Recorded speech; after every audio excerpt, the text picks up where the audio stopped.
नमस्कार, सिटी मोरे लाइव देख रहे हैं आप और मैं हूं आप सभी के साथ आनंद सिंह। आज हम एक ऐसे गंभीर विषय पे बात करने वाले हैं जो आज की डेट में हर घर की समस्या बन गई है। चिंतित है अपने भविष्य को लेकर। अपना भविष्य मतलब हमारी पीढ़ी, अगली पीढ़ी कुछ बेहतर कर जाए, इसके लिए हम लोग अलग अलग स्कूलों में, बेहतर स्कूलों में भेज रहे हैं। और बिहार जो है वो हमेशा से गौरवशाली अध्ययन का केंद्र रहा है, लेकिन 90 के दशक के बाद कहीं ना कहीं शिक्षा के क्षेत्र में काफ़ी गिरावट आई है और इसी विषय पे हम बात करेंगे। हमारे साथ विशेषज्ञ के रूप में संजीव पाठक जी हैं, जो कि काफ़ी दिनों से ये मुहिम भी चला रहे हैं स्कूलों के प्रति। तो सर, आपका बहुत बहुत स्वागत है हमारे चैनल पे। धन्यवाद जी। तो आज के डेट में प्राइवेट स्कूलों की जो मनमानी चल रही है, कहीं ना कहीं स्टेशनरी को लेकर के, ड्रेस को लेकर के और एनुअल फीस वगैरह को लेकर के, उस पे सर आपकी क्या राय है? किस तरीके से इस संकट से उबरा जा सकता है? सर, उबरने का तो रास्ता सरकार से हम लोगों ने एक लंबी लड़ाई लड़ करके एक निजात दिलाने की कोशिश की थी और वो नियम कानून भी हम लोगों ने काफ़ी प्रयास करके, जद्दोजहद प्रयास करके हम लोगों ने उसका बनाने का काम करवाया। लेकिन अब उन सभी संकटों से निपटने का जो हमारा समाज है वो कोशिश नहीं कर रहा है। जो हमारे अभिभावक हैं, माता पिता हैं, हमारे जो छोटे बच्चे हैं, वो अपने अधिकार को जानना नहीं चाह रहे हैं, उस अधिकार को एक्सरसाइज नहीं करवाना चाह रहे हैं। इसके कारण हमारा समाज आज विकट परिस्थितियों में घिरा हुआ है। हम लोगों ने 2016 में पटना हाई कोर्ट में जब PIL दाखिल किया और सरकार को घेरने का काम किया कि हमारे यहाँ कोई भी शिक्षा पर नीति और नियम कानून क्यों नहीं है, आप ऐसे ही क्यों हमारे प्राइवेट स्कूलों को रन करवा रहे हैं। तो सरकार ने जवाब दिया कि साहब मेरे यहाँ कोई नियम नहीं है। तो हम लोगों ने विवश करके सरकार को एक नियम बनवाने के लिए वहाँ पे बाध्य किया और 2016 से लेकर के 2019 तक एक लंबी लड़ाई लड़े। कितनी परेशानियों का सोचिए कि कितनी परेशानी होती है एक सरकार के खिलाफ आवाज़ बुलंद करने में। और प्राइवेट स्कूल एक छोटी मोटी संस्था नहीं होती, इनकी लॉबी बहुत ही तगड़ी, काफ़ी नेक्सस वाली इनकी लॉबी है। तो हमारे जैसा और आपके जैसा अगर कोई गार्जियन है जो कि कभी संगठित रूप में कभी कोई काम करना नहीं चाहता, उसको कितना परेशानी हुआ होगा। तब भी वो नियम बना। उस नियम में क्या था सर? उस नियम में सरकार ने ये पारित किया था कि हम अब एनुअल चार्जेस, जो भी स्कूल के जो फीस होंगे पिछले सेशन में, उससे 7% से ज़्यादा स्कूल फीस की वृद्धि नहीं होगी। और अगर ऐसा कोई भी स्कूल करता है तो एक अमुक प्लेटफॉर्म है, उस प्लेटफॉर्म पे जा कर के लोगों को स्कूल के खिलाफ कंप्लेन करनी चाहिए। और अगर वो कंप्लेन नहीं सुने जाते हैं तो उसके लिए फिर ऊपर के जो वरीय अधिकारी हैं, आयुक्त महोदय, उनके यहाँ पे भी जाकर कंप्लेन हो सकती है। नहीं अगर वो सुनते हैं तो आगे जाकर के शिक्षा सचिव हैं, उनके पास भी जाकर के सब कुछ करना पड़ता है। तो लोग करने को तैयार नहीं हैं। इसी कारण से ये समस्या विकट बनती जा रही है। पहले तो नियम नहीं थे, जब अब 2019 के बाद से जब नियम आ गए तब भी वही परेशानियाँ अभिभावकों को है। तो हम लोगों ने बेकार लड़ाई लड़ी। यानी कि उस नियमों में कुछ और सुधार होना चाहिए। पहले तो उस नियम में सुधार का पक्ष दूसरा था। पहले तो जितना सुधारने के लिए, जितना आपके बेनिफिट के लिए मिला, अभिभावकों के लिए और बच्चों के लिए मिला, उतना तो कम से कम एक्सरसाइज के रूप में जाके करा लेते। जी, आपके लिए था 7% से ज़्यादा नहीं बढ़ सकता, हर साल स्कूलों में किताबें चेंज नहीं हो सकती। हम लोगों ने सब कुछ वहाँ पे रखा है।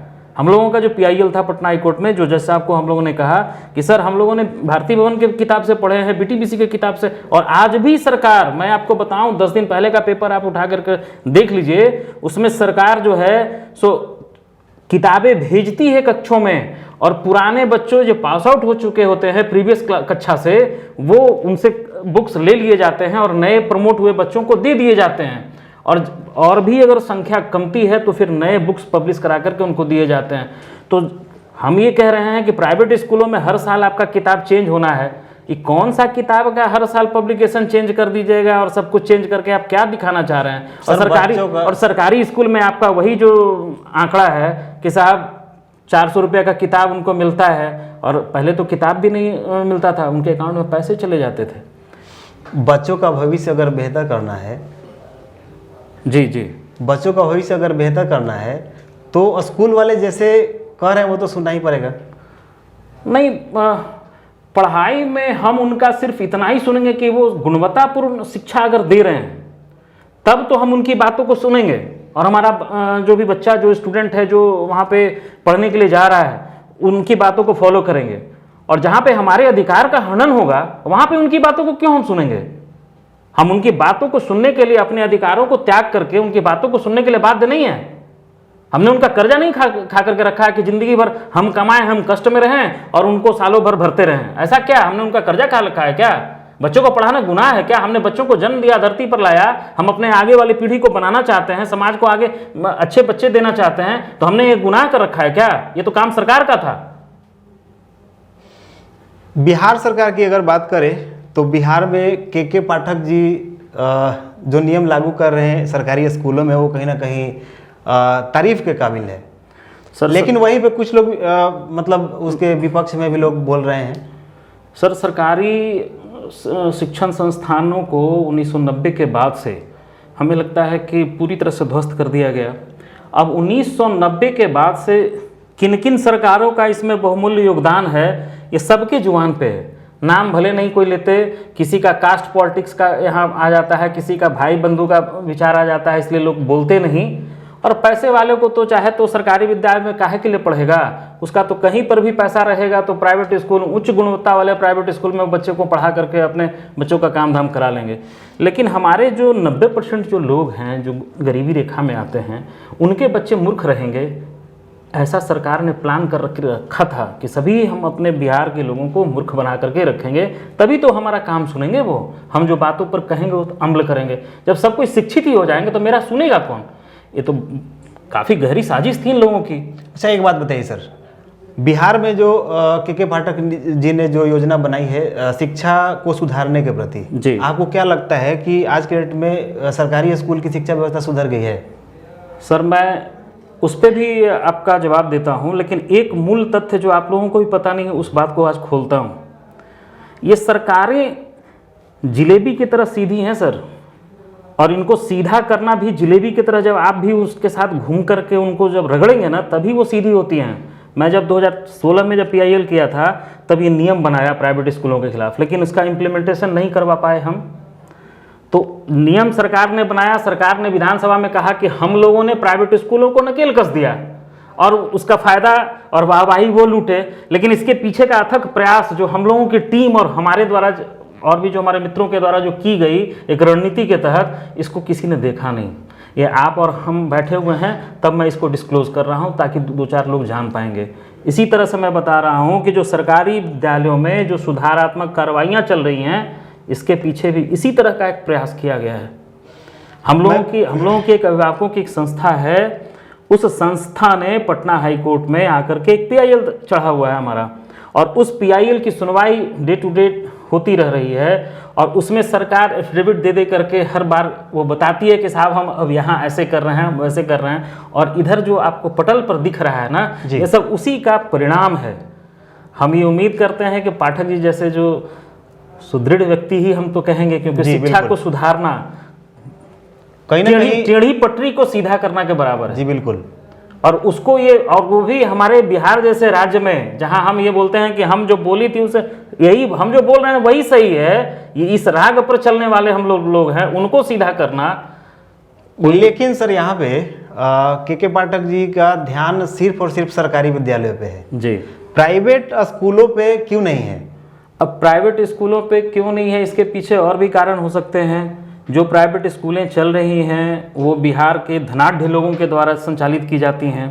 अब उन धनाढ्य लोगों में बहुत सारे लोग, कुछ पॉलिटिशियंस भी हो सकते हैं, कुछ लोग ब्यूरोक्रेट्स भी हो सकते हैं। अब इन सबों पे नकेल कसना सरकार के कुबे की बस की बात नहीं हो सकती, या किसी को नाखुश करके वो सरकार नहीं चलाना चाहते, इसलिए उन पे नकेल नहीं कसते हैं ये लोग। कुछ ये भी हो सकते हैं कि मामला इस तरह का भी होगा कि जब सरकारी विद्यालय में हमारे बच्चे, उन धनाढ्य व्यक्तियों के बच्चे पढ़ ही नहीं पाएंगे, तो उनके लिए एक ऑप्शनल रास्ता भी तो चूज करके स्टैंड करके रखो भाई, ताकि उनके बच्चे शिक्षित हों, उनका रास्ता प्रशस्त होता रहे। बाकी तो बिहार में सब एक बराबर रहेगा। सरकारी विद्यालय में मिड डे मील खाओ, अब बंटवारा करते रहो और इनको बुड़बक बनाते रहो। तो ये अधिकांशतः घरों की कहानी है। जो भी मिडिल फैमिली से बिलोंग करते हैं वो ये सोच रहे हैं कि मतलब अपने बच्चों को कहाँ पे डालें, सरकारी विद्यालय में। चूँकि अभी सरकारी स्कूल की बात करें तो बहुत सारे शिक्षक भी नए आए हैं, और के पाठक के इस नए नियम के बाद कहीं ना कहीं लोग ऑप्शनल के रूप में वो चुन रहे हैं कि मतलब सरकारी स्कूल में डाल दें, लेकिन सरकारी स्कूल को विजिट करने के बाद आप वहाँ पे नहीं डालिएगा, क्योंकि अभी भी वहाँ की व्यवस्था वही है जो पहले थी। सर मैं इन बातों को थोड़ा दूसरे लाइन से समझा देता हूँ। हमारे यहाँ का जो प्राइवेट टीचर्स, जो प्राइवेट स्कूलों में जो शिक्षक और शिक्षिकाएँ पढ़ाती हैं, हमारे ही बेटा बेटी या भाई बहन, हमारे ही समाज का वो अंग है, वो जाके पढ़ाता है। उनके बच्चे अगर कहीं पढ़ रहे होंगे तो वो प्राइवेट स्कूलों में बच्चों को पढ़ा करके भेज करके अपने स्कूल के गेट पे ड्रॉप करके या बसों के माध्यम से किसी सवारी के माध्यम से उनको पहुंचा करके अपने पढ़ाते हैं सरकारी स्कूलों में, लेकिन उनके भी बच्चे पढ़ते हैं प्राइवेट स्कूलों में, जबकि वो क्वालिटी का लड़का है, क्वालिटी का टीचर है, वो शिक्षक क्वालिटी का है, क्योंकि वो बीपीएससी का एग्ज़ाम दे करके चयनित होकर के गया है जी। लेकिन उनको भी अपने विद्यालय पे भरोसा नहीं है। इसलिए भी भरोसा नहीं हो सकता कि कहीं भवन नहीं अच्छे हैं, किसी स्कूलों में पीने के पानी तक नहीं है, किसी स्कूलों में बेंच डेस्क नहीं है जिसपे कि बच्चे बैठ के पढ़ें। और हम तो ये कहते हैं कि बहुत सारे पॉलिटिशियन और हमारे बाप दादाओं ने और पिताजी लोगों ने तो यही कहा कि हम तो टाट के बोड़ा पर बैठ के पढ़ते थे। तो आज भी 50 साल पुराने वाली जो पद्धति है बिहार में आज भी लागू ही है, तभी तो हमारे बच्चे वहाँ नहीं जाना चाहते। जो निजी स्कूल की बात करें सर, तो जहाँ पे आपने कहा कि टाट पे हम लोग बैठ करके पढ़ाई किए हैं जी, निजी स्कूलों की बात करें तो एक ड्रेस कोड जारी किया जाता है हर एक, मतलब एक सेशन की अगर बात करें तो में दो ड्रेस होते हैं जी, एक पीटी के नाम पे और एक जनरल जी। 2 ड्रेस आपको खरीदना मैंडेटरी है जी, उस पे स्कूल का लोगो होगा, बिल्कुल, ये भी जरूरी है। बिल्कुल। तो इन सभी के पीछे जो भी स्कूल के मैनेजमेंट बैठ करके जो डिसीजन लेते हैं और उस नियम को बना करके अभिभावकों पे थोपते हैं, मैं तो यही बार बार बोलता हूँ कि वो साधारण नियम नहीं है जिसको कि हम पचा पाएँ, हम अभिभावक उसको पचा पाएँ, वो सरल रूप में पचता नहीं है। उसके पीछे की कहानी क्या है, वो जो नियम बना के हम पे थोपते हैं, हम अभिभावकों पे थोपते हैं, तो हमारा आत्मा द्रविड़ होकर के रोता है। हम स्कूल से रोने के लिए नहीं जाते अपने बच्चों को लेकर के, हम वहाँ पे प्रसन्नता पूर्वक अपने बच्चों को शिक्षा देने के लिए जाते हैं, शिक्षा लेने के लिए जाते हैं। जो वो डिलीवर करना चाहते हैं मैं उनको लेना चाहता हूँ, उसके बदले में उनको शिक्षा का, हमारे यहाँ तो ऐसे भी समाज में कहा गया बिना गुरु दक्षिणा के पढ़ाई पूरी नहीं होती। तो ये गुरु दक्षिणा ले रहे हैं क्या? वो तो हमारा नरेटी काटने पर उतारू हैं कि कम से कम बच्चे को पढ़ें। पता नहीं अगर गार्जियन नहीं जिंदा रहेगा तो उनका स्कूल कैसे चलेगा, इस बात को भी नहीं समझते वो। मैंने वीडियो के स्टार्टिंग में ही ये कहा था, भविष्य को लेकर, भविष्य बच्चों की करें या फिर अपनी, क्योंकि अगर बच्चों की करते हैं तो अपना पूरा जमा पूंजी जो है वो कहीं ना कहीं लगा देते हैं। अपना जो पेंशन का पैसा जो अगर हम बचा के रखेंगे वो तो बच्चों के शिक्षा पे लगा देंगे, और बच्चे अगर नहीं पढ़ पाए तो ना मेरा भविष्य बचा ना बच्चों का। तो सरकार तो इसी प्रयास में ही थी कि आप सोचिए सरकारी स्कूलों में सर, आप एक चीज़ बताइए, हमारे बिहार के सभी माता पिताओं को आप बच्चों को पढ़ने का इन्वायरमेंट बना दीजिए ना, वहाँ पे गुणवत्तापूर्ण शिक्षा मिले, फ्री ऑफ कॉस्ट सरकारी स्कूलों में शिक्षा मिलती, तो अभिभावकों पे बोझ जो प्राइवेट स्कूलों में हम लोग दबाव बना करके पढ़ा रहे हैं, दबाव में आकर के पढ़ा रहे हैं कि भाई अब कोई ऑप्शन नहीं है, कोई ऑप्शन ही नहीं है, तो फिर हम जा रहे हैं वहाँ पे। अगर यही पैसा उन अभिभावकों को बचता तो इनकी भी लिविंग स्टैंडर्ड थोड़ी अच्छी होती, ये भी कुछ अलग प्लान कर पाते, अपने रिटायरमेंट के बाद कुछ अच्छा सोच पाते। अरे बहुतों को तो हमने देखा है कि रिटायर कर गए, बच्चों को पढ़ाई भी पूरी नहीं हुई, नौकरी भी पूरी नहीं हुई, कितने गार्जियंस तो शादी विवाह नहीं कर पाते, रिटायरमेंट के बाद अपना घर तक किसी के पास नहीं है। जी बिल्कुल, जिंदा रहते नौकरी करते तो पढ़ाते पढ़ाते ऐसे ही थक जाता है लोग। तो ये सरकार नहीं सोचेगी, हमारे अभिभावक के बारे में स्कूल के वाले के मैनेजमेंट कमेटी वाले लोग नहीं सोचेंगे। अब बताइए तो साहब, सरकारी स्कूलों में हर साल वही किताबें चलती हैं, इनके यहाँ कौन सा लॉजिक है साला, हमको समझ में नहीं आता है कि किस विशेषज्ञ के द्वारा आप ये कहते हो कि 2024-25 अभी चल रहा है। अभी मान के चलिए कि ABCD कोई कंपनी है जो कि पब्लिशर्स है, उसके किताब आपको बहुत अच्छे लग गए, तो साहब इसी का किताब हर साल रिपीट कर ना, तो भाई हम मानते हैं हो सकता है कि कमीशन बढ़िया नहीं आ रहा होगा। अब देखिए, हम यही बात तो आप स्पष्ट कर रहे हैं, हम उसको दबी जवाब में आपको समझाने की कोशिश कर रहे हैं, हम बता नहीं रहे हैं, लेकिन हम दबी जवाब में वही बात आपको खोलना चाहते हैं कि हमने तो ये नहीं कहा कि साहब इस पब्लिशर का किताब तुम चलाओ। प्राइवेट स्कूलों को अपनी मनमर्जी है, मैनेजमेंट के पास अपनी मनमर्जी है। हम ये कहना चाहते हैं कि XYZ पब्लिशर्स की किताबें आपने इस साल चला दी, अगले साल ABC कंपनी की किताबें क्यों चला रहे हो आप बहुत कठिन परिश्रम करके विशेषज्ञों का समूह एक बैठ करके उस पब्लिशर्स को चुना होगा। अब मैं इसके पीछे ये नहीं कह रहा कि बहुत मोटी रकम लिए होंगे तब उसको दिए होंगे अपने घर में स्कूल में जगह, हम ये नहीं कर रहे हैं। आप बहुत अच्छा काम कर रहे हैं, हम गरीब हैं, हम सोचने को विवश हैं, अपने बच्चों को पढ़ाने के लिए विवश हैं। हम आपके साथ लड़ाई झगड़ा नहीं करना चाहते। आप जिस पब्लिशर्स की किताबें पढ़ा रहे थे मेरे लिए बहुत अच्छा है, ये मान के मैं चल रहा हूँ। अगले साल फिर आप उसको चेंज क्यों कर देते हैं? इसका मतलब था कि प्रीवियस ईयर में जो बीते वर्ष में जो किताबें आपने चलाई वो गलत थी, अच्छी कंपनी के नहीं थे, अच्छे राइटर के नहीं थे, तभी तो आपने यहाँ चेंज किया। लॉजिक यही कहता है ना जी बिल्कुल। और अगर उस लॉजिक को लेकर के ठेठ भाषा में कहें तो पिछले बारे में अगर 100 करोड़ रुपया आपने किसी से लिया होगा तो इस साल अगर 150 करोड़ देने वाला कोई पहुंचा होगा तो उसको आप पूरा फील्ड आप दे दिए होंगे कि इस बार तुम लूटो। चलिए किताब तक तो ठीक है सर, लेकिन निजी स्कूलों की अगर बात करें तो वहाँ जो कॉपी दिया जाता है वो भी आपको स्कूल से ही लेना मैंडेटरी है, तो यही और उस पे भी उसका लोगो छपा रहता है। अब यही चीज़ हमें ये इस बात के लिए सोचने को विवश करता है कि जूता भी उन्हीं के यहाँ से लो, मोजा भी उन्हीं के यहाँ से लो, मोजे पे उसका लोगो होना चाहिए, टाई पे होना चाहिए, टाई भी होना चाहिए, बेल्ट भी होना चाहिए। हम ये कहते हैं कि सरकार 400 रुपया देती है छोटे बच्चों को पढ़ाने के लिए, 10th के नीचे वाले बच्चों को उनके अकाउंट में किताब खरीदने के लिए 400 रुपया जाती थी। अब आप ही के बिहार जैसे गरीब प्रदेश में सरकारें अपनी सरकारी स्वतंत्र विद्यालयों में पढ़ाई जो करवाती हैं उसमें 400 का किताब देती है, हमारे यहाँ 8-8 हज़ार रुपये का किताब आ रहा है। और सरकारी स्कूलों में वही किताबें हर साल रिपीट होती हैं, हमारे यहाँ हर साल वो किताबें रद्दी के भाव में बिकते हैं। ऐसा क्यों है? इस पर कौन सोचेगा? हमने सरकार इतने अथक प्रयास से बनाते हैं, जिनको चुन करके लाते हैं वही ना हमारे संरक्षक हैं, वो देखते काहे नहीं हैं? तो ये लोग हमारे जो समाज के भाई हैं जो इतने अथक कष्ट से पैसा कमाते हैं, अपने बच्चों के लिए सेविंग नहीं कर पा रहे हैं, तो सरकार के पास जो रास्ता था कि उस पर नकेल कसते तो हमारे जैसे आपके जैसे आप भी कहीं ना कहीं अभिभावक हैं, आप हमसे इंटरव्यू तो ले रहे हैं लेकिन आपके भी आंख में दर्द छलक रहा है।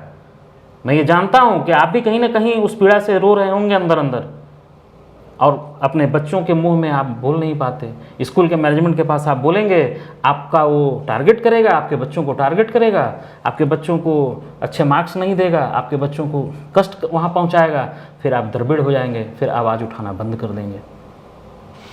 तो हमारे इस वीडियो को जितने भी दर्शक देख रहे हैं, हम आपसे पूछना चाहते हैं कि इस व्यवस्था को कैसे सुधारा जा सकता है। आखिर ये मनमानी कब तक चलेगी, कितना सही है, क्या गलत है, ये आपको कमेंट के माध्यम से लिखना होगा। और आपकी क्या राय है ये भी बताएं, अपने कष्ट को बताएं इस वीडियो के कमेंट बॉक्स में। और मैं आपको बताना चाहता हूँ कि जो भी समस्या है वो आप कमेंट के माध्यम से बताइए। और हमारी जो बातचीत है वो खास मुलाकात में संजीव पाठक सर हमारे साथ हैं, और अभी हमारी बात इस मुद्दे पे आगे भी रहेगी। सर लास्ट में आप क्या कहना चाहिएगा, मतलब ये जो समस्या है, सबसे पहले तो हम आपके मुंह से ये सुनना चाहते हैं कि अगर आप एक गार्जियन हैं तो आपको निजी स्कूलों में क्या दिक्कतें हो रही है, क्या समस्याएं झेलनी पड़ रही हैं? देखिए, निजी स्कूलों में जब तक आप जागरूक नहीं होंगे, अपने अधिकार को लेने के लिए आप अपने अधिकार को जानेंगे नहीं और उस अधिकार को मांगेंगे नहीं, जिस जगह पे आपको अधिकार का इम्प्लीमेंटेशन कराना है, आपके बच्चे जिस शिक्षण संस्थानों में पढ़ते हैं, आप पहले तो अधिकारों को जानें। अधिकार जानने के बाद उस शिक्षण संस्थानों में जाएं और कहें कि साहब ये नियम कानून है, हम इस नियम कानून से इतर नहीं होने देंगे आपको।